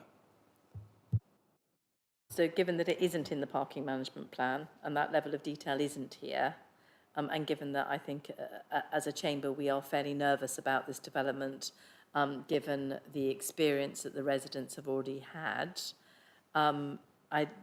Is it not reasonable that we stipulate that to make sure that we've got that detail? As I said, what I'm trying to do is support the office's recommendation for approval.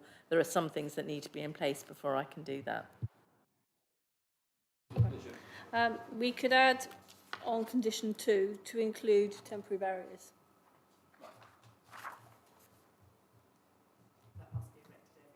Right. And I think Mrs. Bishop has got all of that. We've been through that. We have all of that. And so we have now an amended officer recommendation. Mrs. Bishop is scribbling away. Mad. Can I have a proposal and a seconder for this, please? Councillor Rise. Councillor Noble. All is in agreement.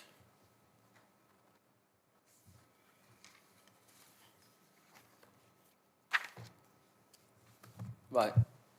Yeah, that's unanimous then, eventually. Thank you. Thank you, Mrs. Bishop. On to item number 5 on page 69, Windlesham Garden Centre. Declarations on this item, members? Councillor Wheeler? As before, essentially, because it's all the same site. I know it's a different part of it, but it's still all the same site. Councillor White, same site. Thank you. Anybody else? No. Mrs. Pearman, thank you. Thank you, Chair. This application seeks a replacement of a retail building with a slightly larger retail building within the same Windlesham Garden Centre site that you've just been hearing about. The application is again retrospective and the building's already been constructed, however the inside's not yet complete. There are a couple of updates for this item. One relates to opening hours and the second to the occupation of the building. The new building is split into 3 smaller units and the applicant has clarified that one of these units has recently been let, but the other 2 remain empty. So this plan shows the site location. As Sarita explained, the garden centre is on the northern side of the A30 in Windlesham and is within the green belt. The building in question for this application is this one here to the rear of the site on the western side. And the red line for this application, as you can just about make out, only includes this building and kind of the car park area and access out to the London Road. So this slide shows the previous site plan and the existing site plan now. So the plan on the left shows the previous building, which is this one here, which has been demolished now. And on right in pink is the new building, which has been built in the same location. These are the elevations of the building that's now been demolished. Whilst it was a glass house, it had been in retail use for a considerable period, as shown by the planning history, and we have previously accepted it as being in retail use. As such, it can be considered to be previously developed and not a horticultural building. This shows a floor plan of the previous unit now demolished. And these are photos provided by the applicant of the previous unit. As you can see, it was most recently occupied by pools and spas, and it sold a number of items relating to swimming pools and hot tubs.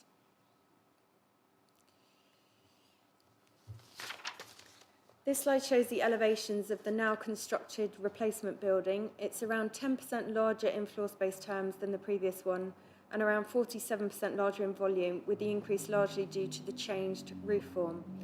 Officers consider overall that the increase would not be materially larger than the previous building. This shows the floor plan of the new unit. It's divided into 3, as you can see, with some WCs on the southern end. And these are photos of the new building, so that's the front elevation. That's the northern side elevation, the southern side with access to the new toilets. And that's the rear elevation. So overall, officers consider that this proposal is acceptable in the green belt as the building is in the same use and not materially larger than the previous one. It's therefore an exception under paragraph 149 of the MPPF, and no very special circumstances are required. It's not close to any residential properties in this part of the site, and there are no concerns with character, so it's therefore recommended for permission. Thank you. Thank you very much. Apologies, Councillor Betton, I didn't thank you for coming along, making the effort. Nice to see you. Thank you very much indeed. Thank you for that, Mrs. Pym. Members, Councillor Wheeler. Thank you, Councillor Hawkins, Chair. May I ask the officer, please, what is the percentage increase in the net volume of this building, please? 47%. Thank you. So we have a building that is almost 50% bigger, that has been built in solid form in the green belt without any special circumstances.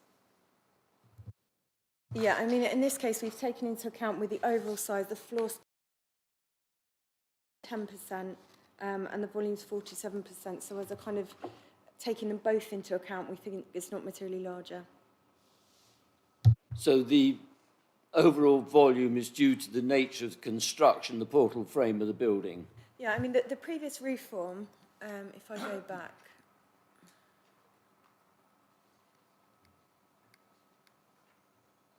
as you can see, it had kind of the dip in the middle. It had a double kind of V there, and the new one has just got a pitched roof, and that's largely where the increase in the volume is. It's in the building, but the floor space is only 10%, which obviously is quite a small increase in floor area.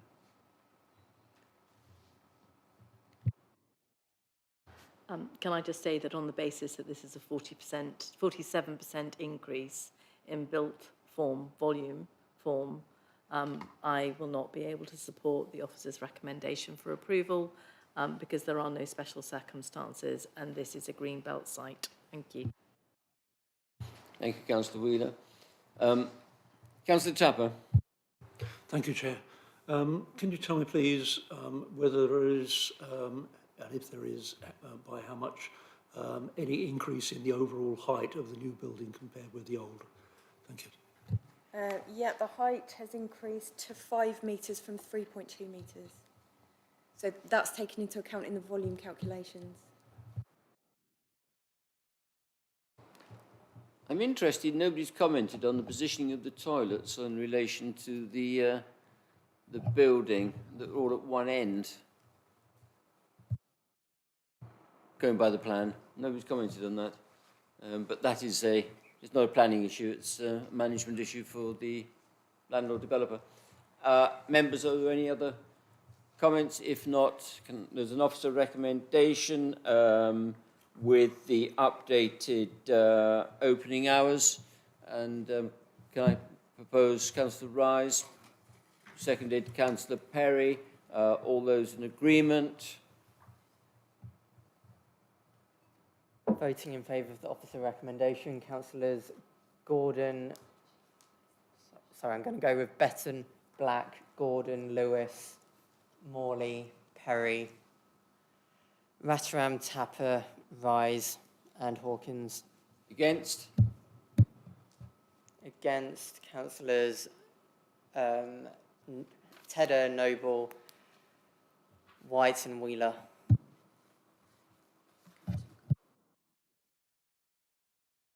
I just wanted to clarify what you said about the updated opening hours. There's no condition on this for opening hours. I've just put for information on the update sheet what the applicant has said they are. So if you were expecting that to be a condition, just to point out, there is no current condition for that. As we're dealing with the retrospective application, can we go retrospectively and have that as a condition? I mean, I think it is tricky with this site because, as Sarita said, it was granted the lawful development certificate in 1971, so there's no, you know, they've been operating without any restrictions, but, I mean, I guess you could argue it's intensification of the site, and if you were to go with the hours the applicants already said are happening, you may not get any objection from them in that regard. Councillor Wheeler? I was going to say the hours are less than the hours that we have already conditioned. So realistically, and given that the siting of this in relation to other neighbours, I think we're probably fine as we are, even though we have rather disappointing... So just clarify that, you're happy as they are? well, I voted against the application. But if I had been in favour of the application, the hours that are here are substantially less than the hours that we've just conditioned. So they are within those hours. Right, so that is being carried then, and we are satisfied on the hours of opening. Yes? Yes, so there's no condition on this application for hours of opening, but I think there is a condition on Sarita's application, which is the whole site. Right. It relates to hours of opening. Right, right, I've got it now, yeah. Gets confused at times. We okay? Members, that's it. Thank you very much. Thank you, members. Thank you, officers. Thank you, anybody that is watching. Thank you very much. An interesting meeting. The next meeting is on the 9th of June.